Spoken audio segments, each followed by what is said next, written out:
Good morning, everyone. I'm Zibo, and I'm really excited to be here at Black Hat Asia 2025. It's a pleasure to meet all of you and share our research on vCenter over the past year. This research was a team effort by Hao, Yue, and me. With Hao making the biggest contributions, unfortunately due to scheduling conflict, he couldn't be here today. So for this talk, it's just me on stage. I will do my best to present our research. We are from Tianxin Tiangong Lab. We dedicated to vulnerability research and exploitation. Our targets range from edge devices and IoT to OS kernel virtualization and browser. Our research has been published at conferences like Black Hat, HeatBeat, SP, Usenix, and CCS. We have also won multi-awards at competitions such as GeekPong, TNF Cup, and Matrix Cup. If you are interested in our work, feel free to check out our website or follow us on X. We have conducted long-term research on VMware security, focusing particularly on the implementation of hypervisors. We have discovered and reported numerous vulnerabilities, such as some of our findings were presented at DEFCON and HeatBeat. At the end of 2023, VMware issued a security advisory for vulnerability in vCenter. This immediately caught our attention. It was a remote triggerable memory corruption issue that could be exploited for RCE. Even more, there were reports of indie-wide exploitation. This led us to take a closer look at vCenter, and eventually we discovered 4 new vulnerabilities in the DCERPC service. And we successfully exploited 2 of them to achieve RCE with root privilege. We have demonstrated this exploit at Matrix Cup competition and won the Best Vulnerability Award. In the following section, I will walk through to introduce how we discovered and exploit these vulnerabilities. This talk is divided into 5 parts. Overview of DCERPC protocol, vulnerability discovery, challenges and techniques in exploitation, privilege escalation in vCenter, and controlling ESXi. Finally, I will summarize our key takeaways and thoughts. Okay, let's dive in. Let's start with an introduction to the DCERPC protocol. The DCERPC protocol is a remote procedure call communication protocol widely used in both Unix and Windows systems. It allows a client to invoke functions on the remote server as if they were local. The communication process typically follows the sequence shown in the diagram. The client first sends a band packet to establish connection. Once the band is successful, the client can send RPC requests to invoke remote message on the server. The DCERPC packet consists of a variable length common header and several optional fields. The optional fields are determined by the p-type field in the common header. There are 20 different types of DCERPC packets, including the 2 we just mentioned, band and request. In vCenter, 3 processes load the DCERPC library: VMDRD, VMCAD, and VMAFDD. These processes primarily handle LDAP authentication and communication. More importantly, they listen on all-zero address, meaning they are accessible to anyone. For our research, we focused on VMDRD, provides the DCERPC service on port 2012. Next, let's dive into how we approached discovering 4 vulnerabilities in the DCERPC implementation of the VMDRD. First, let's talk about CVE 2024-37079 and 37080, which are heap overflows that occur during the band phase of DCERPC communication process. When hunting for vulnerabilities, we typically focus more on the request parser, since the data being processed is often directly controllable. On the other hand, the response generator is often overlooked. Finding vulnerabilities in this part of the process usually requires analyzing a longer data flow and bypassing more security checks. The first vulnerability occurs during the generation of band response packet. If the request packet contains authentication data, the server will include an authentication response. The function fueling this response has two key parameters that need to pay attention to, header size and authlearn. The header size parameter represents the size of the response packet header. Its value calculated depends on uncontext elements. Interesting is that uncontext element is directly derived from the band request packet. However, uncontext element can't be set to an arbitrary value. During the parsing phase, several checks are applied. Through code auditing, we identify 4 constraints that it must satisfy. By analyzing these constraints, we calculate that the maximum possible value for uncontext element is hex A9, which in turn means that header size can reach a maximum of hex FFC. At first glance, this doesn't seem like a problem. In the DCERPC code, the response packet's buffer is hex 1000 bytes, which appears to be sufficient to hold the generated data. As the band response packet generation continues, there is an additional step where header size is incremented by 8, which pushes header size beyond the hex 1000, exceeding the allocated buffer size. When the code later calculates authlearn, this overflowed header size leads to integer underflow, resulting in an extremely large value. Taking NTLM authentication as an example, and authlearn represents the remaining buffer space available for fueling output token. Due to the integer underflow, authlearn becomes a massive value, effectively bypassing the length validation checks. As a result, when the authentication data is written into the buffer, it overflows.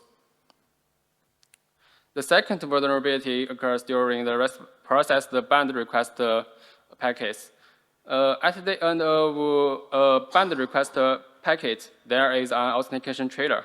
In the common header of the packet, there is a field called authlearn, which represents the length of auth data. The auth trailer pointer is calculated by starting from the end of the packet, subtracting authlearn, and then subtracting 8 bytes for the auth trailer header. The next part of the code checks on auth trailer, ensuring that the auth trailer pointer is inside the packet. Adding authlearn to auth trailer still keeps it within the packet. This check seems to assure that auth trailer is valid, but is that really the case? The check assumes that authlearn correctly matches the length of the auth data. However, both authlearn and auth data are fully controllable by an attacker. For example, if we set authlearn to 1, but don't send any auth data, the check will still pass, but auth trailer will point into the common header instead. When authlearn is added to the header size, the result exceeds the total size of the PDU. When the code later calculates the input token length, an integer underflow occurs, causing the length to become an extremely large value. Finally, at line 60, when the program executes a memory copy, it attempts to copy an excessively large amount of data into the heap buffer, triggering heap overflow. The third vulnerability is also heap overflow, but this time it occurs during the processing of call request. The call request is the call function of the DCERPC service, and its processing flow is more complex than the benefits. Here is show the call request binding process works. Firstly, the receiving thread first does a quick fix of the packet header, and based on the packet type, the request is followed to the approach handler. The RPC processing thread passes the packet according to the IDL definition and evokes the corresponding RPC function. The function result is then packaged into a response that is sent back to the client. In a call request packet, besides the common header, there are 4 extruded fields. For this vulnerability, we need to focus on OP number and the stub data. OP number determines which RPC function will be executed. Stub data is passed as the function's input parameters. Typically, it is encoded using NDR format. NDR is a standard encoding format that supports primitive types and constructed types, such as arrays, strings, structures, pointers, etc. The vulnerability we are discussing occurs within the decoder for array type data. According to the NDR specification, arrays are encoded with 4 key components: maximum counts of size, actual counts, and elements. To simplify things, let's focus on the representation of one-dimensional array.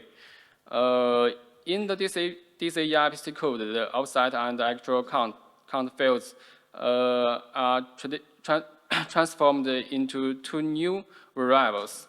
Lower and upper represent the starting and the ending boundary of the elements. In the code, the value represents the maximum allowed size of the array. To ensure memory safety, the code performs a sanity check. If upper minus lower is greater than the value, the encoded array is not valid. Is this check alone truly sufficient to ensure safety? Clearly, there is a critical oversight. The code fails to check whether lower and upper fall within the valid range list. This is a serious flaw because it not only leads to heap overflow, but also enables arbitrary relative address threat. Ultimately, we successfully exploit this vulnerability to achieve remote code execution. In the next section, we will dive into the exploitation techniques we used to turn this bug into a fully exploit. Okay, let's move on to the fourth vulnerability. Unlike the previous 3 heap overflows, this one is a privilege escalation flow. During the initialization phase of the VMware process, it attempts to bind and initialize several specific ports sequentially. Before binding each port, the process first checks whether the port is already in use. If any of the required ports are occupied, the initialization will stop and return. If all ports are successfully bound and initialized, the process then calls set GID and set UID to drop privileges. The code looks perfectly fine. It properly binds ports, checks for conflicts, and only drops privileges after successful initialization. So where is the vulnerability? I will give you a moment to think about it. We will review the answer in the privilege escalation section, where we will demonstrate how this seemingly secure code can still be exploited to gain root privileges. Next, let's dive into how we exploited these vulnerabilities. As mentioned earlier, we will use the third heap overflow in the call request handling to achieve RCE. As mentioned in the previous section, this is a high-quality vulnerability that allows for arbitrary relative address right.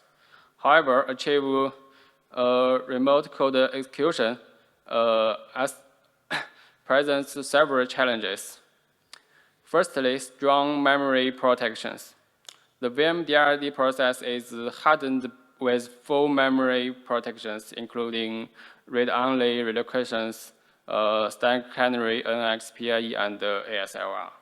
These differences make traditional exploitation techniques much harder to execute.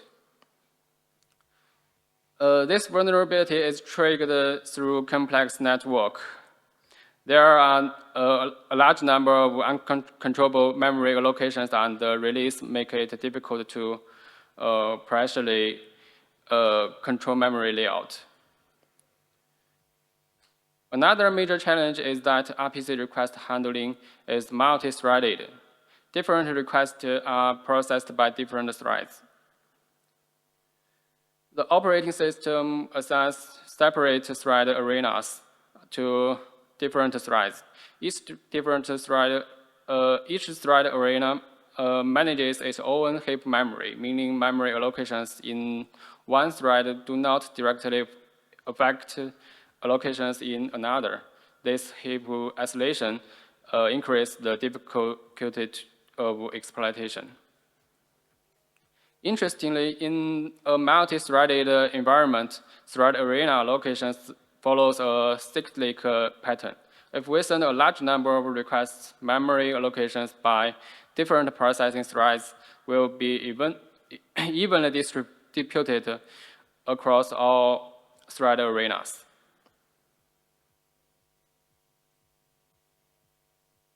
When the server receives a request, the packet receiving thread creates a flag buffer heap chunk. This behavior gave us a way to clean up the fragmented heap by establishing a large number of connections. Since VMDRD has PIE and ASLR enabled, the program and the library addresses are randomized. Our first idea was to find an information leak, but we couldn't find one. So we thought of converting our out-of-bound write into an out-of-bound read. By analyzing the response generation process, we found a useful structure. The buffered output inside the response, which contains LV elements holding the response data. The key members are buffer, ADDR, and buffer len, representing the address and the length of the data. By modifying buffer length with our out-of-bound write, we can trick the server into returning more memory, effectively leaking data. With our out-of-bound read primitive, the next step is to see what valuable data we can leak from the heap. Heap pointers are common in ptmalloc, but leaking heap address alone isn't useful for code execution. What we need is a function pointer. Fortunately, the DCERPC service uses logging functions that eventually call open memory stream, which allocates an object containing libc function pointers. Since logging happens often, many of these objects remaining in memory, making them ideal targets for leaking function pointers. With these conditions, we can now construct the information leak primitive. Here is what we did. Firstly, flood each thread's heap with response objects and syslog objects. This increases the likelihood of creating the memory layout similar to the first thread arena in the diagram. Next, we exploit the out-of-bound write vulnerability to overwrite the buffer field of the response object. As a result, when the server sends the response back, it will include not just the response object's memory, but also the memory of the syslog object that follows it. To make the leaked address useful, we need to convert this bug into an arbitrary address write. This time, we leverage the fragbuff structure that we used to occupy fragmented memory. From the code, we can see that if the length of the received packet is smaller than RPC fragment header base, the received packet function will loop and continue reading data from the socket. Each time the loop runs, it updates LV base from the data P pointer inside the fragbuff structure.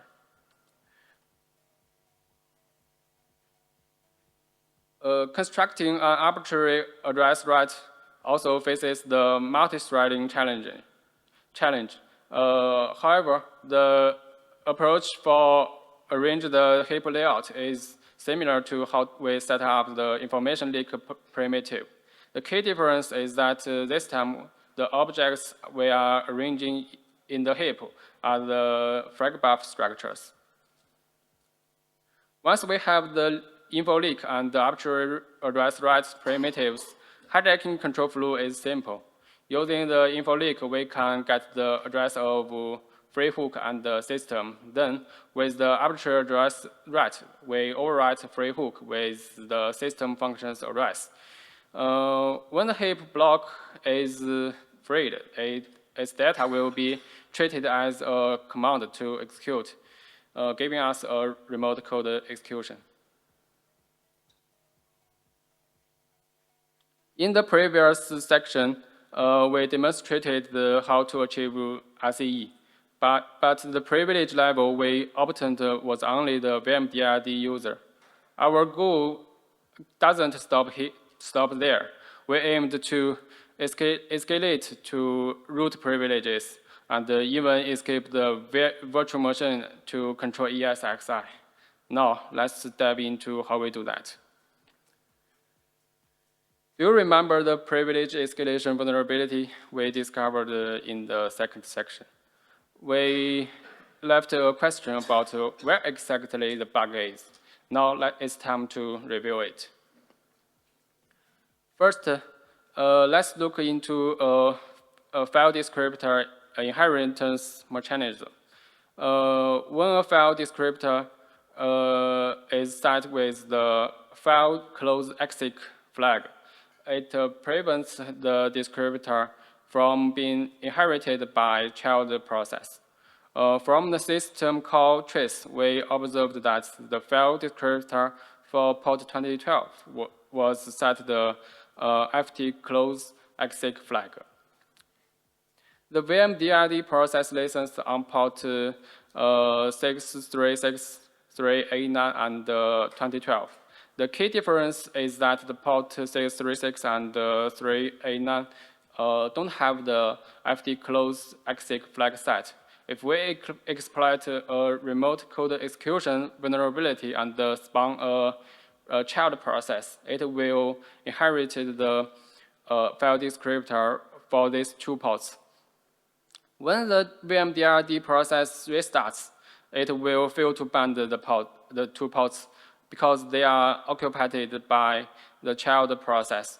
However, it will successfully bind the port 2012 since the process doesn't drop to a low privileged user. It returns root privileges. Exactly, the exploitation process essentially involves two stages to achieve privilege escalation. First attack exploits the remote code execution to launch a persistent child process, which will keep the file descriptor, especially the ones for ports 636 and 389. This prevents the VMDRD process from dropping privileges upon restart. Meanwhile, port 2012 remains free, allowing the VMDRD process to bind to it normally, but without performing the intended privilege production.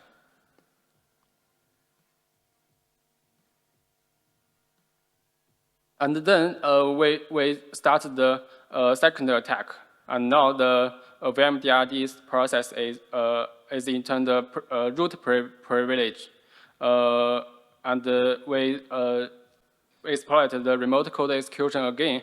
Will got the root privilege shell. Now that we have full control over vCenter server, we know its main job is to manage virtual machines on ESXi. But vCenter itself is just a VM running on ESXi. So can we escape from vCenter and control the host? After looking into it, we found that when ESXi first connects to vCenter, it creates a user called the VPX user, used by vCenter to manage virtual machines. Since vCenter uses this user, the password must be stored somewhere in vCenter. We eventually found the VPX user password in the vCenter PostgreSQL database. Although it was encrypted, we easily located the encryption key and decrypted the password. With the VPX user account, we gained full control over the ESXi host, as it has high privileges. Okay, at this point, the discussion on the vulnerabilities is complete. We will now proceed with the demo of the exploit. As mentioned earlier, the obtain root privilege, we will carry out two separate attacks.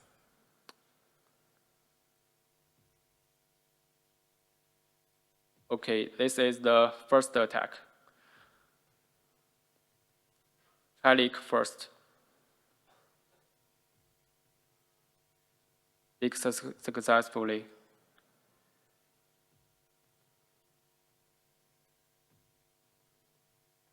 And then RCE execute a persistent child to keep FD.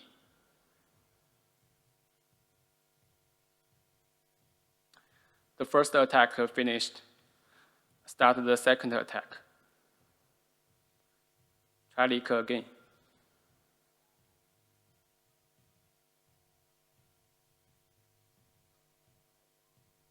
Leak failed and try again.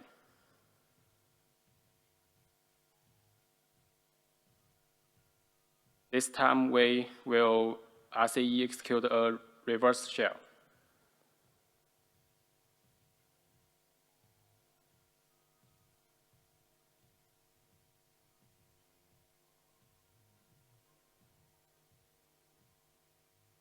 Okay, we got a root shell.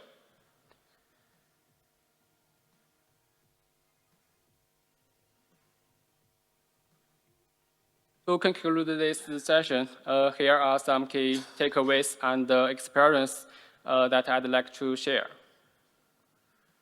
First, for finding vulnerabilities, it's key to dig into boundary checks and content validation. Also, we need to carefully review code that might get overlooked, even if it takes more time. When it comes to exploitation, we rarely took advantages of context structures and studied how protection mechanisms work to bypass them. For privilege escalation and control, using two-step attack for privilege escalation is a pretty unique approach. We used what seems like harmless code to escalate privilege and escape and the escape and the control part was mostly about understanding how vSphere works. I hope our talk has been valuable and inspiring for everyone. Thank you.